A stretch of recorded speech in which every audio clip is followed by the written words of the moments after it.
Penangkapan anggota geng motor ini dilakukan setelah polisi melakukan serangkaian penyelidikan, termasuk memeriksa hasil rekaman kamera pemantau. Total ada 10 anggota geng motor yang ditangkap. Sebagian ditangkap di Kabupaten Goa, sementara lainnya menyerahkan diri.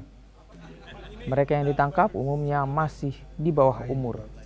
Sebelumnya, para anggota geng motor ini menyerang warga yang berada di pos Kamling di BTN Makiobaji, Kecamatan Manggala, Kota Makassar. Akibat penyerangan itu, 1 orang terluka terkena anak panah di bagian tangan. Adapun penyerangan ini sudah kita amankan. Ada 10 orang di belakang ini, sekelompok pemuda geng yang melakukan penyerangan dan pembusuran panah. Kemudian ada korban 1 yang dimana kena busur panah.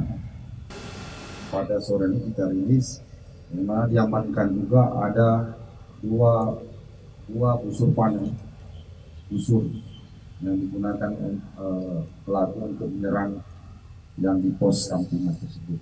Sehingga dalam hal ini kita menyatakan mereka pasal 170 dan 351 KUHP, ancaman 9 tahun penjara. Mungkin itu bisa sampaikan.